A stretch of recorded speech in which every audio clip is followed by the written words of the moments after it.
SCP-004. Object Class Euclid. Special Containment Procedures.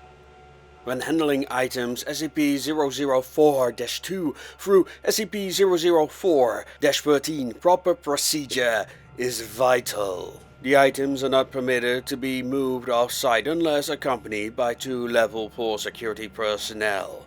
Under no circumstances should any other component of SCP-004 be taken through SCP-004-1. The effects of doing so are as yet unknown, and the current cost of experimentation makes further research impractical.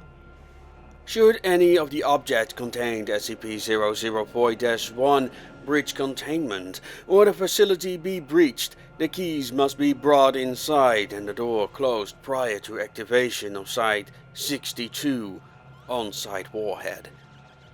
Unauthorized removal of keys from the testing area is grounds for immediate termination. Level 1 clearance is required for basic access to SCP-004-1.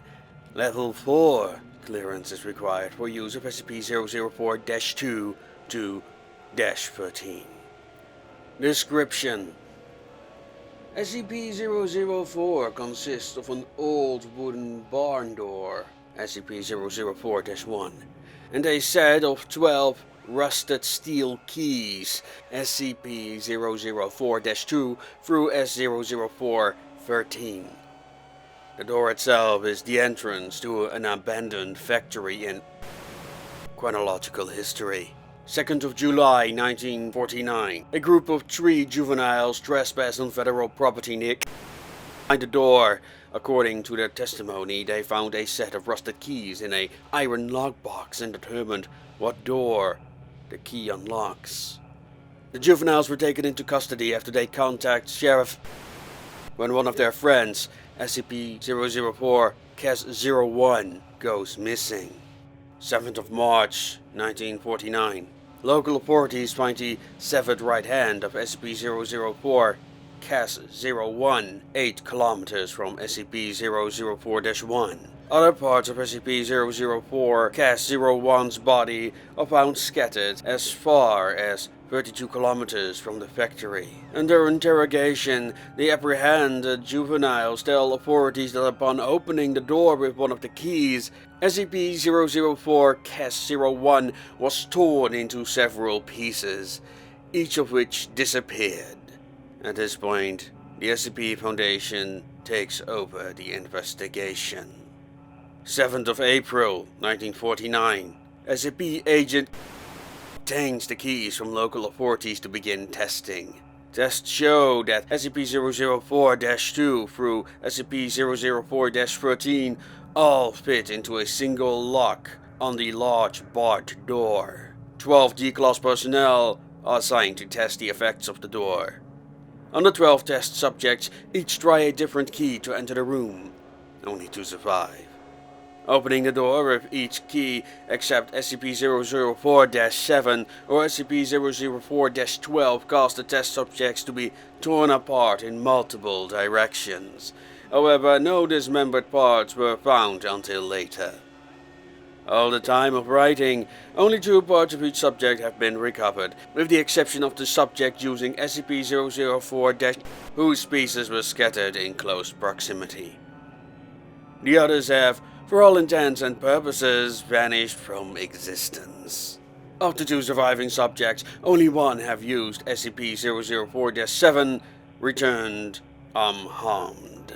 The other came back in a near catatonic state, able only to remove himself from the room and then collapse on the floor, and had to be restrained to prevent him from gouging out his eyes. See Appendix A. Mental health effects of SCP-004. The subject using SCP-004-7 said he had entered a large room, impossibly big for its size of the attached building. After his exit, SCP-004-1 has propped open and an armed squad of Level 3 personnel entered. The size of the room is impossible to measure, and the door frame and the individuals in the room are the only parts of the room that can be felt or illuminated. The 16th of July 1949. The juvenile suspects and sheriff are terminated. 2nd of August 1949 is declared a hazardous area due to unexploded ordnance, and fences are erected in order to prevent civilian ingress. Tests to determine safety of exposure to environments behind SCP-004-1 begin. 12th of January 1950. Space-time anomalies resulting from exposure to SCP-004 are confirmed. Testing is suspended until further notice. The 7th of February 19 are unaccounted for. Remaining SCP-004-1 appear unexpectedly outside SCP-004-1. Despite being killed decades before, the remains of SCP-004-1 are not decomposed in any manner and are still warm to the touch. Blood remains uncoagulated. The remains are remanded for testing. 7th of April 19. The unaccounted for remains of one of the 12 original test subjects appear in similar manner to those of SCP-004-01. The remains have been designated SCP-004-02. Records suggest that both SCP-004-01 and -02 used SCP-004. 21st of March 1999. With the massive proliferation of nuclear weapons and World War III only years away, the construction has begun on a site inside SCP-004-1. The site is to stock supplies for person days. 21st of April 1999 has ordered the site inside SCP-004-1 to be expanded to include emergency storage for all mobile SCP specimens and a beta-type database for the storage of all SCP data.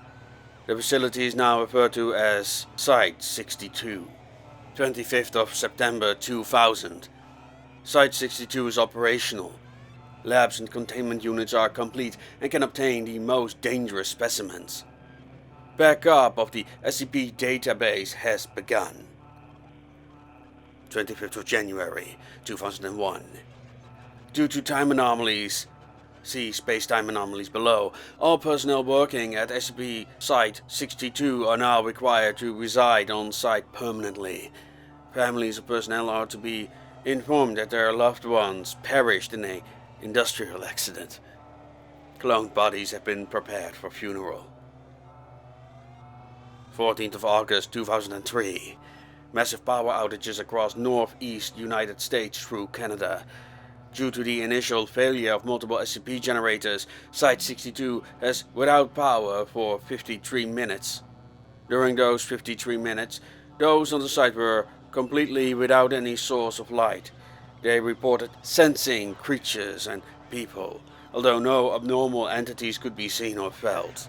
Selected facility personnel were already allowed to read Appendix A and said the creatures sensed were of humanoid size but otherwise similar to the massive green creature described. Space-time anomalies.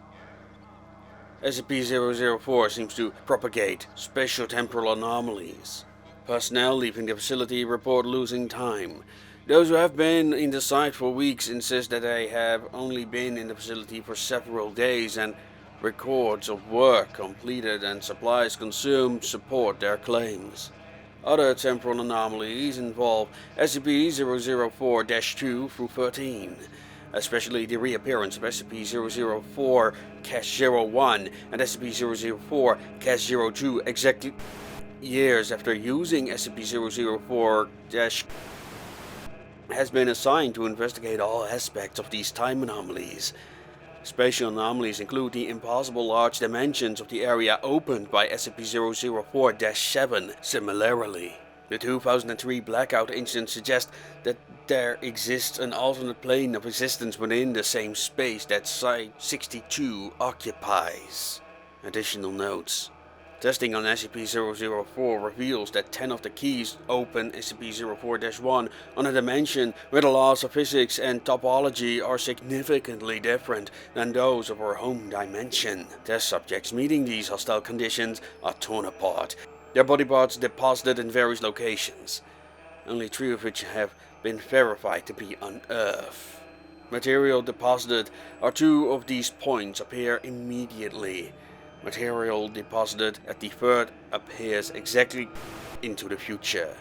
The other 7 locations are currently unknown. Current testing focuses on 2 avenues of research. The first is finding ways to survive SCP-004 hostile topologies. The second suggests that SCP-004-2 through 13 may open doors other than SCP-004-1. Appendix A. Mental health effects of SCP-004-12. All D-Class personnel using SCP-004-12 returned in a catatonic state, unable to speak. Some may have enough energy left to try to claw out their eyes. Of the 16 subjects, only 4 have survived. Only 1 has regained speech following a long-term psychotherapy. He was able to tell the psychiatrist that he saw a massive green creature so large that much of its body extended beyond his field of view. He reported innate fear and settled recognition, as if they were something buried deep inside his primal fear, and forced implantation of incomprehensible memories. Subjects display acute anterograde and retrograde amnesia. Appendix B. Additional information. Date of discovery, 9th of February 1950. Origin of the object. Object was discovered elsewhere in the factory area in the previously undiscovered manager's office. Description.